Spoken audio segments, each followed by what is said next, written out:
Morning student, I am Sadaf Qureshi, your chemistry teacher.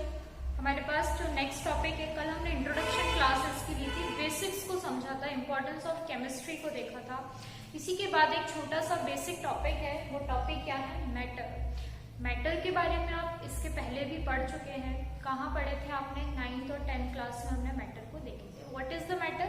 Matter is anything which has mass and occupies space, it is called matter. कुछ भी, anything जिसके पास क्या है? मास है, which has mass and वो क्या करता है? स्पेस ऑक्यूपाई करता है, तो ये क्या कहलाता है? मैटर कहलाता है। मैटर की 3 स्टेट्स हैं। कौन कौन सी 3 स्टेट है? सॉलिड है, लिक्विड है और क्या है? गैस है। ठीक है, अब आगे हम 11th क्लास में इसका और क्लासिफिकेशन देखेंगे कि हम मैटर को फर्दर डिवाइड करते हैं। कैसे हमने डिवाइड किया?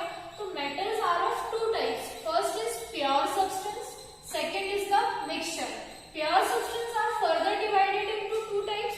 First is element, second is compound, है ना। अब एलिमेंट एंड कंपाउंड यही समझ लेते हैं। एलिमेंट क्या होंगे? ऐसे प्योर सब्सटेंस होंगे जो कि नेचर में फ्रीली एग्जिस्ट करते हैं, ये क्या होंगे? एलिमेंट होंगे। इनकी प्रॉपर्टीज कैसी होगी? डिफरेंट होगी। फॉर एग्जाम्पल क्या हो सकते हैं यहाँ पर? एग्जाम्पल के तौर पे हाइड्रोजन आप ले लें, ऑक्सीजन की हम बात कर लेते हैं, आयरन हो सकता है ना, आयरन हो सकता है, सोडियम हो सकता है, हीलियम हो सकता है। ये कुछ एलिमेंट्स हैं जो क्या करते हैं? इस स्टेट एटमॉस्फेयर में फ्रीली जो है मूव करते हैं। इसी की जैसे ही दूसरा क्या होता है? कंपाउंड होता है। तो कंपाउंड क्या है? Elements react together to form compound. For example hydrogen and oxygen, reacts together to form water. तो वाटर क्या हुआ? कंपाउंड हो गया। बट ये कैसा हो गया? Compounds are formed by the reaction of elements, but compound has different properties than the its constituent element. जो कंपाउंड होते हैं इनके अंदर जो प्रॉपर्टीज है वो डिफरेंट होती है इनके कंस्टिट्यूएंट एलिमेंट्स में से। ठीक है, चले आगे देखते हैं। मिक्सचर है, तो मिक्सचर क्या हो गया बेटा? तो mixture 2 and more than 2 substance combine together to form mixture। Mixture बहुत आसान है, मिक्स करना, मिक्सचर का फॉर्मेशन करना। 2 and more substance को हम साथ में मिला दें, यही क्या कहलाता है? मिक्सचर कहलाता है।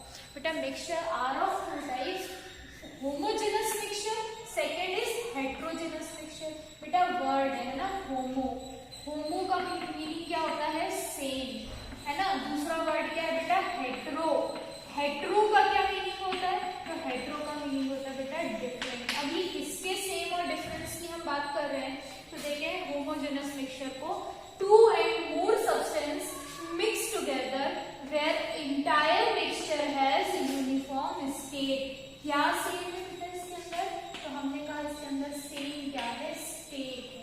फॉर एग्जाम्पल तो चाहिए भाई, कहाँ यहाँ बता दो क्या? फॉर एग्जाम्पल क्या हो जाएगा कि हमने क्या किया? ये मेरा फेवरेट एग्जाम्पल है ना। क्या है इसका? हमने क्या लिया यहाँ पर? वाटर लिया। ठीक है बेटा, वाटर की स्टेट कैसी है? लिक्विड है। ठीक, हमने इसके अंदर क्या डाली? शुगर डाली। बेटा शुगर की स्टेट कैसी है? सॉलिड है। लेकिन हमने शुगर डालकर इसके अंदर डिसॉल्व कर दी। अब शुगर की स्टेट सॉलिड नहीं रही। अब ये जो सोल्यूशन, जो मिक्सचर बना, इस पूरे मिक्सचर की स्टेट कैसी है? लिक्विड है। तो ये मिक्सचर क्या कहलाया आपके पास? होमोजेनस मिक्सचर कहलाया। एग्जाम्पल तो मैं लिख सकती हूँ यहाँ पर। क्या एग्जाम्पल लिख सकती हूँ मैं यहाँ पर? वाटर प्लस शुगर का जो मिक्सचर है वो कैसा होता है? होमोजेनस मिक्सचर होता है। मेरी बात आई क्या समझ?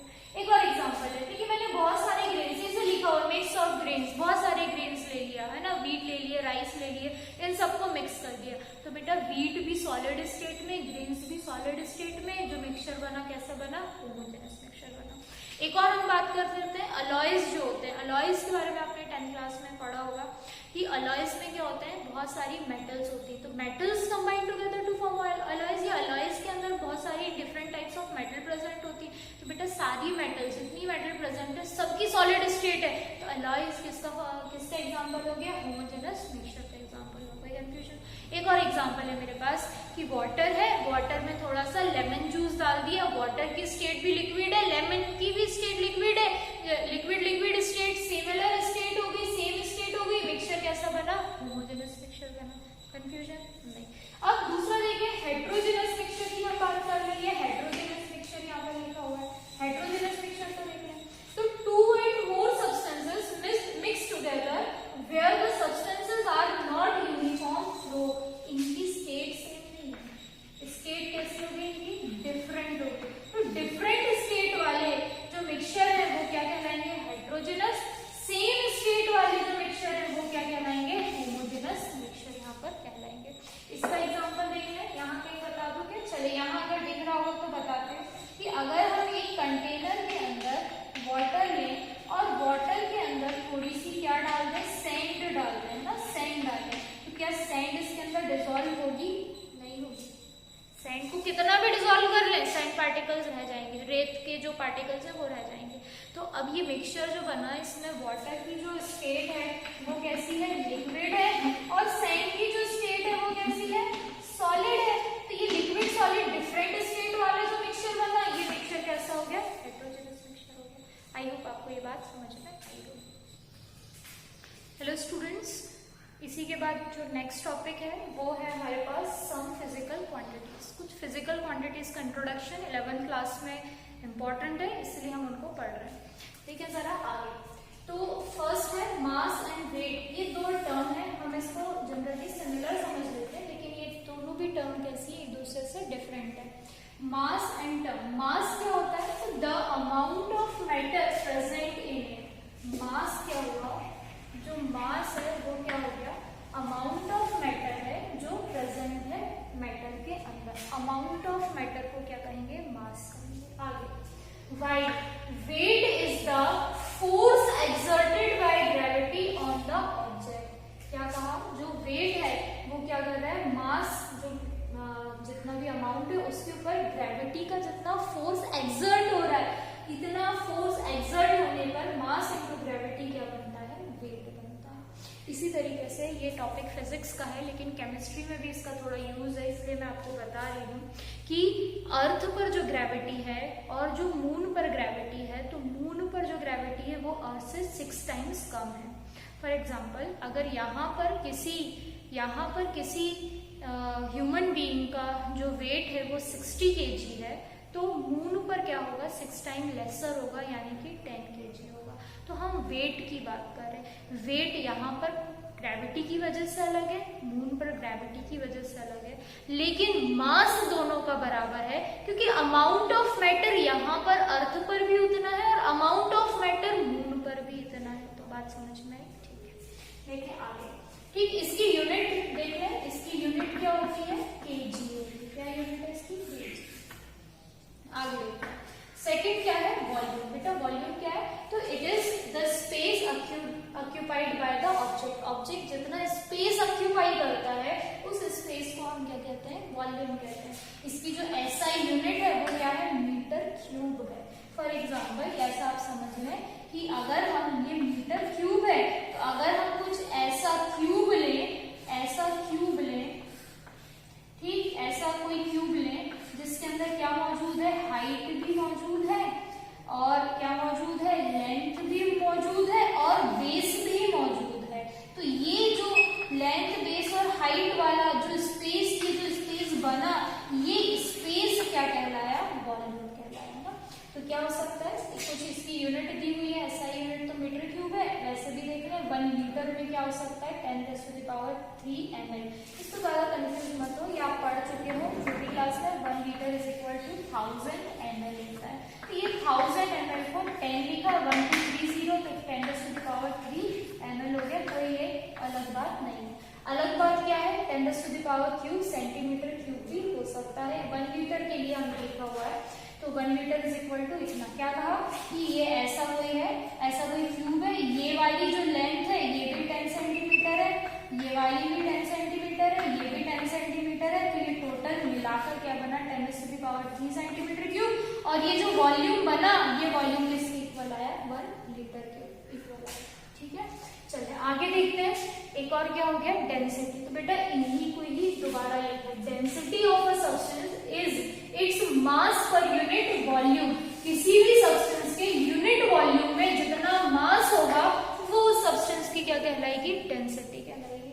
फॉर एग्जाम्पल कि हमने कोई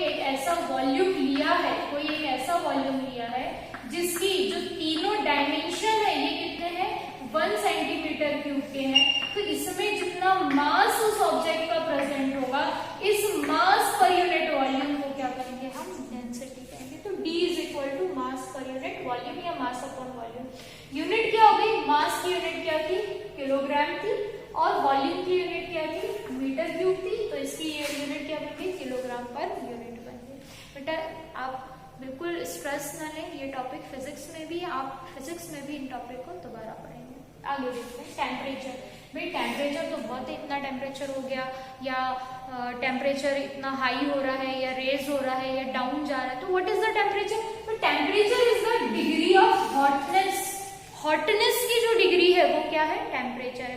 टेम्परेचर हाई हुआ मतलब हॉटनेस इंक्रीज हो गई, टेम्परेचर डिक्रीज हुआ, डाउन हुआ, यानी हॉटनेस भी कैसी हो गई, डिक्रीज हो गई। ठीक, इसकी जो एसआई यूनिट होती है वो क्या होती है, केल्विन होती है। अदर यूनिट्स भी है, एक फ़ारेनहाइट है और एक सेल्सियस है, जो हम डेली का, डिग्री सेल्सियस है, हम जो डेली का जो टेम्परेचर है, जो हम हमारे एटमॉस्फेयर का टेम्परेचर है, वो हम किसमें मेजर करते हैं, डिग्री सेल्सियस में, कि आज टेम्परेचर 40 डिग्री सेल्सियस है, आज टेम्परेचर 20 डिग्री सेल्सियस है, या आज टेम्परेचर 3 डिग्री सेल्सियस है। फ़ारेनहाइट को हम फीवर में, हम इस फीवर को हम फ़ारेनहाइट में मेजर करते हैं, कि किसी को 100 डिग्री का फीवर है, किसी को 101 डिग्री का है, किसी को 104 डिग्री का जो फीवर है, तो वो डिग्री क्या है, फ़ारेनहाइट है।